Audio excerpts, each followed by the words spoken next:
Hi, friends. Thanks for joining us. Do Benny and I a favor and smash that subscribe button. We've been really thankful to have a consistent line of new subscribers throughout the year, so please keep that going. It helps channel grow. It helps us get the word out. Benny, where can they find us on social media? Yeah, you can find us at Ray Benny Sports. We're on Facebook, Twitter, Instagram, TikTok. Check us out also on Reddit and Discord. And don't forget, leave us a rating on your favorite podcast provider. And don't forget to check out our sponsor, Fahrenheit Airbrushing. Stand out on the ice, pavement, field, or in the stands with a custom airbrush helmet, goalie mask, or any type of project. A local Manitoba business with affordable solutions. Check out Fahrenheit Airbrushing on Facebook or call them at 204-891-7431. And don't forget to tell them that Ray and Benny sent you. New Jets season. Y'all must want some custom projects for that. Yeah, you can get a lot of stuff done. We talked about this before. It doesn't have to be a helmet. Could be anything. But shout out to all you Ute goalies out there. Maybe you need a new helmet. Ask for one for Christmas and go to Fahrenheit Airbrushing. Because Christmas is already coming. Yeah, my kid's getting one. We'll have it out soon. So there you go. Maybe there might be a reveal video. Who knows? Yeah. Let's go. Let's talk about the Bombers. Bombers not looking very strong going into the playoffs, but still, that's not to be taken away from them making the playoffs for 9 consecutive years. Not an easy feat in the CFL or any sports league. So congrats to everyone involved in that. What's the number one reason the Bombers have made the playoffs for 9 consecutive years? I think it starts with the front office, and that includes Mike O'Shea and all his coaches that they've, over the last 9 years, right? They brought O'Shea in to change his program around because it was suffering for a very long drought, obviously, of no Grey Cup.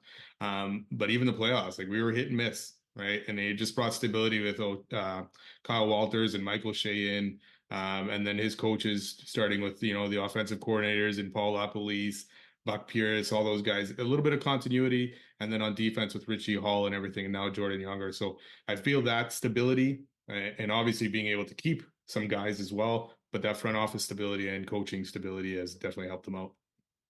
I'm going to go on the number one reason, Kyle Walters. He's the one who brought in, I actually wrote Mike Kelly. He's the one who brought in Mike O'Shea. They were teammates on Hamilton in 2000, I think, for just one season. He's been a Bomber since 2010. He came in as a special teams coordinator under Paul LaPolice. And if Joe Mack did anything right, he allowed him to get that promotion up to assistant GM before they booted his ass out of the office there. So maybe mini shout out to Joe Mack, but big shout out to Paul LaPolice for bringing in Kyle Walters as a special team coordinator. I think he came like right from CIAU. I think it was CIAU at the time, U Sports or whatever you want to call it. So Kyle Walters has brought in not just O'Shea, he's brought in Ted Govea, he's brought in Danny Mack as his assistants, and he's brought in yes, some people like to say now that maybe Walters is taking a back seat to O'Shea. O'Shea might be running the whole show, but you know what? I don't know if that's true or not, but I know what is true at the beginning is Kyle Walters brought in guys like Stanley Bryant coming off a Grey Cup in Calgary. He brought in a guy like Andrew Harris, who was a heart and soul and local boy of the team. He brought in Jamarcus Hardrick, another heartbeat of the team. And of course, he brought in someone like Willie Jefferson, the year that they won the Grey Cup. The man had 12 sacks that year, a CFL record 16 knockdowns, 3 sacks and 2 forced fumbles in that Grey Cup. So obviously, yes, it's a team effort, but the number one reason I'm going to go with is Kyle Walters. I totally forgot that he was a special teams coach. And I am quite shocked that you shouted out Joe Mack at all. I'll give him a tip of the hat. Hey, it's baseball season. Blue Jays are going to the World Series, so I'll give him a tip of the hat. Hey, the Blue Jays winning? Are the Blue Jays winning?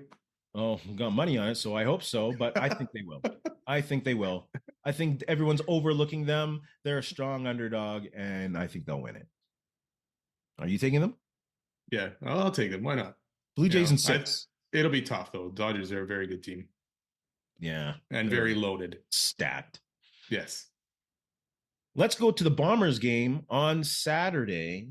A matinee on Halloween. Is it Halloween? No, tomorrow's Halloween. No, Halloween's next Friday, Halloween. Oh, yeah, it's only the 23rd. Too far ahead. Bomber blueprint. Who's going to have a big game? Offense, defense, special teams, what needs to be done? On offense, I think they got to protect the ball. I don't care which Owls squad is out there on Saturday, but they need to master the art of protecting the ball. You know, I don't know how many points the Bombers have given up on turnovers. I'm willing to bet around 50 or 60 when the league average is probably around 25, 30. Like the Bombers are about a plus 10 when they win games in turnovers, minus 19, almost double down when they lose games. Like they have to protect the ball. I don't know how much Will Caleros will be playing. I don't know if that's in regards to momentum or anything or getting some kind of juice going before the playoffs, but they have to protect the ball no matter who is there. Yeah, I guess it all depends on what happens, right? Because Calgary play Friday, right? And then BC will play after Winnipeg. So I guess it depends where Winnipeg is sitting and if they're stuck at the crossover or not and all that. But we may not know, I guess, until BC's game is done. Yeah. So yeah, protect the ball. That's huge. I mean, we've talked about it, especially and they talked about the points before half, right? Giving up points before half, even though the Bombers had the ball in the last minute, giving it away and then going back the other way. Biggest thing for me in this one, get out of it healthy, right? But also get some momentum going into the playoffs. They need a better performance, especially on offense than they did last week, to have some confidence going into this playoff game. If they come out with another stinker, chances are you're playing Montreal again, right? Yeah. The week after. So if your offense can't move the ball here, possibly playing a bunch of Montreal backups, because if Hamilton wins, this game is meaningless for Montreal. You're going to have troubles next week when it's against a full Montreal squad the week after. So again, I need to see Brady Oliveira get it going. Not that he can't get it going, but I need the offense to run through him and run it through Brady Oliveira and I know you don't almost want to give Montreal a preview of what you're going to do. No. But at least get him kind of churning and getting his body ready for that playoff game. And if you can get Zach some confidence, hey, take it. I'm hoping they get a connection with Mitchell because I think Mitchell will be penciled in, I think, for this game with Dembski out possibly and Wheatfall maybe taking a step back. I'm not sure what's happening with that. But if Mitchell gets some game time, I would like to, because he was a great safety valve when he was in there. I'm not understanding the use of this guy, to be honest with you. No. But, when he's been in and when he's been called for, he catches the ball. Yeah, if you go back to Wheatfall is questionable. Peyton Logan, who expected quite a bit out of him as well this season, is available. And maybe you throw in some Peyton Logan plays just to kind of mess Montreal up a bit. Yeah. Right. So that they have to now be aware for Peyton Logan in that playoff game. Or maybe you save it. Right. But I'd like to see Logan kind of get involved in this offense as well. Hopefully Dembski is back for the playoffs. He's out for this game, but hopefully he's back. What they got to do on defense? Davis Alexander is going to be a huge test, and if he plays or not kind of thing. But I think that Montreal offense, you got to kind of get a feel for what they can do going into the playoffs, right? I'm expecting big things out of Tony Jones in this game as well. He's like quietly putting up the stats kind of thing for Tony Jones. And the defense has been playing well, but this is a big test now. If you've got the full Montreal offense out there, it is going to be a big test, probably the biggest test they've had in weeks. Obviously. So, I mean, if you can shut down this Montreal offense going into the playoffs, that'll give them an even bigger boost on D. I think they really have to figure stuff out on the D line. Yeah. I don't think they can just put it on the roster at this point. They got to play a little more 4-man sets and they got to find a way to creatively blitz, delay blitz, or something. Because there is a lack of or a perceived lack of threat on that D line. They have to scheme a way to get to the quarterback. Like, I get it. You have confidence in your secondary to cover the receivers. They have been very good, but the Bombers are last in the league in sacks, last in the league in tackles for a loss. And I think that goes in conjunction with last in the league for interceptions. They all go hand in hand. The Bombers need to create turnovers to go along with not turning over the ball on offense. Like, the Bombers are one of the top teams in regards to net yards. They're number one in regards to opponents' drives leading to touchdowns with only 14%. They're third in the league in forcing teams into 2-and-outs. They are number one in stopping second down conversions. This is a good defense. Imagine if they can figure out how to get a pass rush. So I'm looking for James Vaughters to have a good game against Montreal, but they need to get that pass rush figured out. Yeah, it's kind of one of those spots where I wish they would have done a little bit more throughout the season, because I'm pretty sure they got the cap space for it, and they should have probably looked a little deeper into getting some help on that D line, and finding someone out there, even if it was, making a trade or finding an NFL cut that you could have brought in, right? So imagine if just they got the trade for Lorenzo Molden from I was just Ottawa. gonna say the same thing. Yes, exactly. That deal too. If that was out there, they should have been all over that. Oh, which begs the question of who's running stuff in the front office, but that's an off-season question. Special teams, I think their cover teams just needs to smother. Keep Montreal pinned deep. Montreal's ranked 7th and 9th respectfully or disrespectfully in punt returns and kickoff returns. Bombers are 2 and number 3 in covering those. So don't sleep on James Letcher Jr. Duke could still break one, but they really have to execute and keep Montreal pinned deep, or at least not getting a lot of return yards to flip the field. Yeah, totally agree. And on the flip side, we got Trey Vavell. What I want to see from him, yes, obviously a return and all that stuff, but protecting that ball, because there's been a few fumbles the last couple games where he's fighting for extra yards when, his feet are already wrapped up. It's like you got to learn to just go down at that point, protect the ball and go down. And that's a learning experience. Obviously, he's a rookie, so he's going through that. I want to see that because, these fumbles in the playoffs, it's only one game, right? You lose that game, you're out. So you need to make sure you limit the mistakes like you talked about earlier. No turnovers. Yeah, like I'd rather this offense score 28 points in a win and not give up the ball than score like 30, 40 and still have a couple picks here and there. Yeah. Bomber fans, what's your Bomber blueprint? Put that in the comments section below. What do the Bombers need to do? Who's going to have a big game? I think Vavo will have a big game as well for the Bombers. Now that we know the team nominees for the CFL Awards, who will be the finalists, East, West, for the CFL Awards? Let's start off with the MOP. Who do you got from the West? Yeah, of course, Nathan Rourke. No question. Absolutely. Dude's going to go over 5,000 yards this week. Yeah. And from the East, I think the dude who already has gone over 5,000 yards, Bo Levi, should be their pick for their Eastern finalists.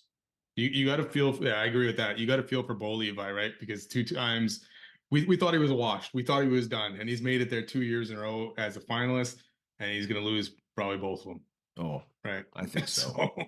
Just the way BC's playing now and the added weapon of Rourke's legs. And the way Hamilton's been playing lately too, right? On top of it, they've kind of gone downhill, whereas BC is flying right now. So are you going to have Rourke and the Canadian for West? Got to. There's no question there. How you can go against the guy? It's you can't give him MOP and then not Canadian. Brady Oliveira kind of year. And how about the East? Who do you got from the East? Am I going to say this right? Isaac Adeyemi Berglund. 11 sacks, man. And also close to the top of the league in pressures. Absolutely. I got Adeyemi Berglund as well from Montreal. O-lineman, which is always a little difficult from the outside unless you have boundless amounts of film to exactly who you're going to pick. So my candidates were from the best O-linemen in regards to sacks by the unit, but I'm going to take Jarrell Broxton from BC for the West.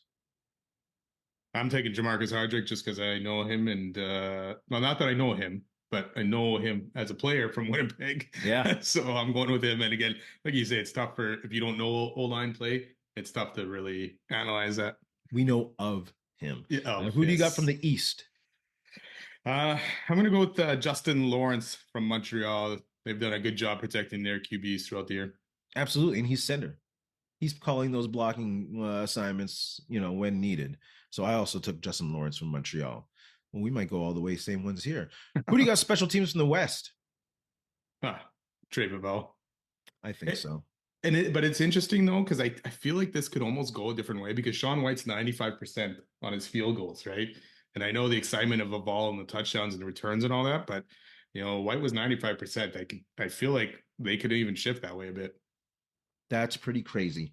I took Vavell as well. I might have taken White if he was the league leader in points, but that's why I'm going to go with Liam Hiralahu with a 208, 12 for 15 on field goals over 50, 25 for 30 on field goals over 40. So I'm going to take Liam Hiralahu in the East. Yeah, I was going to stick with Pimpleton, but I'm going to, I'm going to go with legs. I'm going to give it to Mark Leggio. Whoa!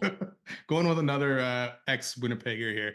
91.8% for a guy that's really battled back over the last, with getting out of Winnipeg and all that stuff. He's turned into a solid kicker. Who do you got for special teams starting in the West? Special teams, rookie. Oh, rookie. Sorry. I Yes, was yes, like, starting didn't in we the just do West. that? I got to go with obviously Trey Vavell again. Dynamic kick returner, punt returner, doing it all. I mean, you got to give him credit for almost 2 wins out of the Bombers this year. Yeah, it's hard to go against Trey Babel. He's had an amazing rookie year. Yeah, I agree. In the East, I'm gonna go with Devin Versek from Hamilton. I think he came in week 3 to start, and he's been consistent. Scored a touchdown, has a couple sacks. So yeah, playing middle linebacker ain't easy, especially in a wide field like that. And he's held his own. So I'm gonna take the middle linebacker.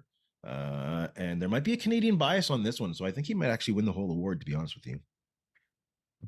Yeah, I agree with you on him. I'll be different, and I'll take Derek Scheifele from the Argos again.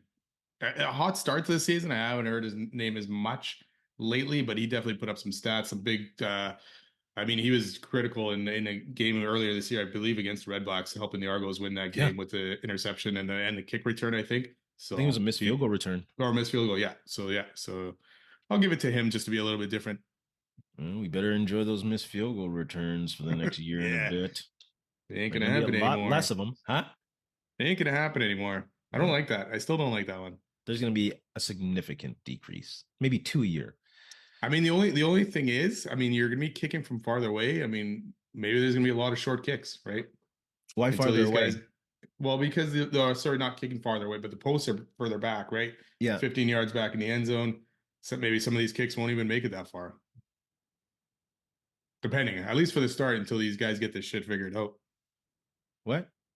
I said not every kick is probably going to go through the back of the end zone if you're trying to kick from, say, even the 40 or the 35, right? I mean, it's not the strongest leg kickers here in the CFL compared to the NFL, right? Oh, I don't think. Why would they be going for kicks from the 45 all of a sudden? Well, no, not the 45. I said the 35. Oh, sorry. 30, 35, because those are far kicks, right? Yeah, they're about 52-yarder. Yeah, exactly. So they'll be going for them just as often as they do now. So that's the thing, right? Kicking from the 30 is now a 52-yarder, right? Pardon me? Kicking from the 30 will be a 52-yarder, right? 57. Or 47. Yeah. Sorry. Okay. So I mean that's crazy. Or longer. Right. So you're almost gonna have to be inside the 20s to for them to kick field goals. Yep. Well, 30 plus 15 plus 7 is 20. Add 22 to it. Yeah. Add 22 to the yard line that you're on. That's the math. Any which way. Yeah. We can't get back into the rules again, eh? Let's go back to not gonna go back. Keep going with the awards theme here. In regards to the Blue Bomber team, who would be your nominee for unsung hero? That's someone who didn't get an award nod, but was integral to the team. I talked about him earlier. I'm going to go with Tony Jones.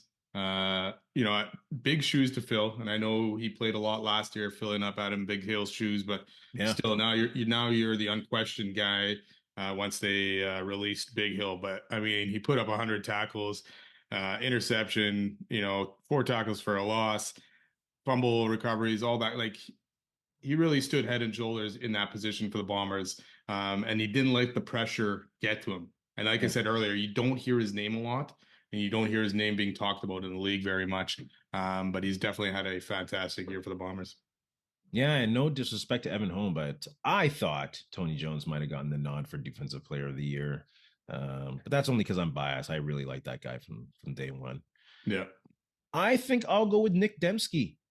He's always been damn good, and it's never that, he gets his flowers here and there, but he should be getting more of them.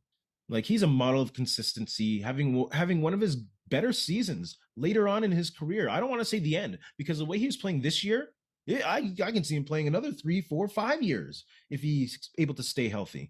So I think Nick Dembski, I'm going to give him the flowers this time, and he'll be the unsung hero. With a little shout out to Cam Allen. Really like that dude. I'd say. Yeah, he's come on pretty strong. Yeah, it's too bad for Nick Dembski because he got over the 1,000. Yeah, but he could have put up way more playing these last few games as well, right? Yeah. And he was just with the shaky QB play we had and the game where we didn't even have very many passing yards. For him to put up 1,000 and could have been more is definitely fantastic, man. And for his consecutive catch game streak to end on that silliness. That too. Just get him one. All he needed was one. Bruh. Let's move on to CFL action this week. Week 21, final week of the season. Playoff implications always in the CFL to the last week, pretty much. Hamilton, Ottawa. Who do you got in that one? I got Hamilton winning 34-17. I mean, Hamilton obviously got a lot to play for here, and Ottawa's got nothing to play for. So I can't see Hamilton blowing this. I got Hamilton 19, Ottawa 22. I think the Red Blacks will play hard for Bobby Dice. I think they know it's his last game. Hamilton has a better record on the road than they do at home, and I think they'll be caught sleeping. So I'm going to go Hamilton 19, Ottawa 22. Wow. Calgary, Edmonton. I'm going to go Calgary 22, Edmonton 24. I think we have another upset coming here. I think Fajardo wants to solidify his spot as starter. I think he has a good home in Edmonton. I think beating them in a meaningful game like this will get him pumped. I'll get the team pumped. Yeah, I'll go Edmonton at home. It all depends to me on what Edmonton does. Like if they play Fajardo the whole game, or if they're going to see. I know Trey Ford apparently dropped down to third stringer. Yeah. So I don't know if they're going to, go to the backup, who I can't even remember who his name was right now. But if they do that, I can see Calgary winning this game. If not, I can see the Elks really wanting to lay it to Calgary in terms of it. But I'm going to pick Calgary 26, Edmonton 21 at this point. Montreal, Winnipeg. Who do you got? Again, depends who's playing. But, if Alexander's playing, I'm going to pick Montreal winning 24-12. If Alexander doesn't play and they're resting a bunch of starters, I'm still picking Montreal 24-12. I'm going off what I have earlier with Hamilton and Ottawa. Ottawa wins. Montreal can solidify their spot. So Montreal 27, Winnipeg 17. Yeah, sorry, Bombers. BC, Saskatchewan. I got BC 16, Saskatchewan 20. SAS backups are a bit warmer from last week, and with Calgary losing, I don't think BC wants to risk their MOP or Betts or Hatcher or anyone else. So I'm going to let Saskatchewan win this one at home, just because their backups are a little warmer from last week. So if Calgary win, BC has to win, right? Pardon me? If Calgary win their game, BC has to win their game to host the West Semi? Yes. Yeah, I mean, of course, anything can happen here, but it depends what stakes for BC. But I'm going to pick 28-14 BC beats Saskatchewan. Yes. I already have Calgary losing, so I that's why I think BC is going to chill. Bomber fans and CFL fans, put your predictions in the comments section below. Don't forget to smash that subscribe button and hit that thumbs up like.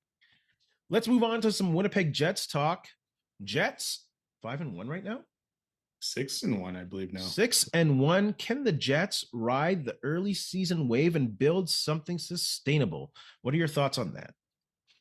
Yeah, you know what? I think they can obviously build on top of this. You have to remember, I mean, the injuries are unfortunately piling up. Apparently, Morgan Barron, who we raved about last week, is iffy as well for tonight. Yeah. But they're doing well right now with these guys out, without Lowry, without Sandberg, or without Perfetti. And I know it'll take a bit once these guys get into the lineup to probably get used to the play again, and Lowry getting up to speed. Hey, Jonathan Taves scored his first goal of the year, too, the other night. Mark Scheifele's on fire. And Kyle Connor, I mean, Scheifele's just leading this team. And I don't know if it's, again, the snub from the World Cup of Hockey last year and him making sure that he's going to be on this Olympic team this year, that he has started off so hot again. But, yeah, I think they can. I mean, they're obviously ups and downs throughout the whole season, but I think they can build off of this and improve. And I thought they might just get the playoffs, not just get the playoffs. What did I say? They finished top 3, but I think they can contend again as top of the league and in the Central Division. I agree. Of course they can. They still have injuries early. They're still playing well. They still have players coming back in Perfetti, Sandberg, Lowry later on, and now Morgan Barron. They have arguably the best goalie, reigning Hart and Vezina winner, so that's not going to hurt. They have a solid system that guided them to the President's Trophy last year, that they hang a big-ass – that's a big banner. That's bigger than the Avco Cup banner. So if they do, knock on wood, win a Stanley Cup, that's crazy. Those banners are going to be massive. I won't go all in crazy yet. They lost to Dallas, but then they beat the Kings, Islanders, Flyers, and Predators. Predators might be the most impressive team in that group, but they can't really score anyways. So, yes, I think they can sustain this. I won't buy all in yet, but I think they'll be contending for a top 3 spot without a doubt. Sorry, I corrected you and I was wrong. They're only 5-1, but to But they'll be me, hopefully 6-1 after tonight. this will be an interesting because the Central Division, like looking at those records, is crazy right now, and they play the Mammoth, I believe, tomorrow. Yeah. Who are also 5 or not also, but a 5-2. So that'll be a tough matchup once they start going through this Central Division schedule. Because obviously the only team they lost to there was Dallas, and they're currently sitting 7th in the Central at 3-3. So that'll be a big test, right? And you haven't played the top dogs like the Golden Knights and you know the Panthers and all that yet. No. So or the Montreal Canadiens, who are apparently a top dog right now. So Sure. Devils are 6-1 too. Wow. Oh yes, the Devils. The Devils. Man. Big happenings. Talking about Mark Scheifele coming in hot, past Blake Wheeler for all-time points in the 2.0 era. Where would you rank him all time in NHL Winnipeg Jets players, forwards? I'm gonna go easily top 3. Doesn't matter, player, forward or defense. Taking goalies out of the equation, obviously, because I got Ducky, Timu, and then Scheifele. I would like to hear an argument for someone else. I do think it's a hard one. Are you going to pick Thomas Steen? I don't think you are. Over Mark Scheifele? No. So Scheifele's top 3. I'm putting him number 2, right behind Ducky, basically, at this point, right? I don't know if anyone will ever pass Ducky in terms of what he did for this team, unless I guess you bring a Stanley Cup. I mean, Scheifele at some point is going to pass Ducky in points, right? And who cares about the Arizona, Atlanta points totals and all that stuff. The thing with Selanne is like he was barely here, right? You know, like he had obviously that rookie season where he put up most of his points as he did with a Jet, and then but yeah, I agree with you top 3 wise though. Like he'd be my top 3. Thomas Steen was that unsung kind of guy, right? Where he put up the points but never really got the crazy recognition. Yeah. Like I'm not when I'm picking Team Selanne, I'm obviously not going off stats and longevity. I'm going off impact on this city. The ovation that guy got when he first came to Winnipeg as a Duck, the ovation he got at the Classic last time they had it is just unparalleled. Like it's louder than Ducky. Yeah. But combined with stats, Ducky's number 1 forever in my heart. But that's why I took Selanne. No, I totally agree with you on Selanne. Like here for a short time, not a long time, but he definitely made an impact. Right? And he loves this city back. My goodness. Yeah. My goodness. Should never have traded him. Stupid. Josh Morrisey just passed Dustin Byfuglien for points for defensemen on the Winnipeg Jets. Where would you rank him, Jets D, all time? You know what? I'm going to probably... You know what? D-wise, he's obviously probably better than Buff. D-wise, not the same impact at all as Buff, though. Buff to me is number 1. I do top 3. I'm struggling between Morrisey and Housley, who I would put second. You know, and obviously you got your old stalwarts like Teppo Newman and Dave Ellis and all those guys. But yeah, I'd put him top 3. I got Byfuglien, Newman, and Morrisey. I really love Teppo and his long. We're talking about longevity now. That dude, I will take his longevity and his production over Morrisey right now. But Byfuglien was just, of course, it's personal bias as well. But no one played like that dude ever in the history of the NHL. No, totally missed, man. Dude was a forward in Chicago. Yeah, he led them to the Stanley Cup, man. He was a big role in that Stanley Cup win, too. Yeah. The way he planted his ass in front of that net, shoot, both ends. Question for you, though. Yes. Do you have Selanne doing what he did without Housley doing what he did to help Selanne? Who knows? You know, Selanne had quite a successful career without Phil Housley after. He did, but not to the extent that he did that year, right? Like him and Housley were just that's a record year on fire. Yeah. Right. It was, I believe it was a record year for Housley as well. You know, I'd have to look that up, but you know, he's a good one. Yeah. Definitely my top 5.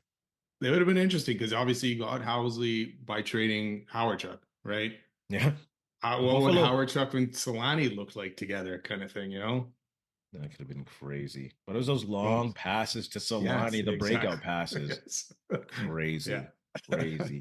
Winnipeg Jets fans, who are your top 3 forwards, who are your top 3 defensemen in celebration of Mark Scheifele and Josh Morrisey and their career milestones? Benny, do you have anything to say to our friends? You know what? Just thanks a lot for listening. Don't forget, subscribe and follow, and go Bombers go, and go Jets go. Come on, Bombers. Just get a little semblance of something good. It doesn't even matter if they lose. Just play a game. Like, play a solid game. Yes. Hold on to the ball, please. Yes. Happy. It's a Halloween game, right? That's maybe why I made the mistake. It's a Halloween themed game. A week before Halloween, because they ain't hosting a game next week. No. In the words of Ed Whalen, in the meantime and in between time, that's it. Another edition of Ray and Benny Talk Sports. Hey, friends and neighbors, don't forget to check us out online on Facebook, TikTok, Instagram, and Twitter at Ray Benny Sports. And don't forget to check out our YouTube channel. Leave a like, leave a comment, tell us what you think.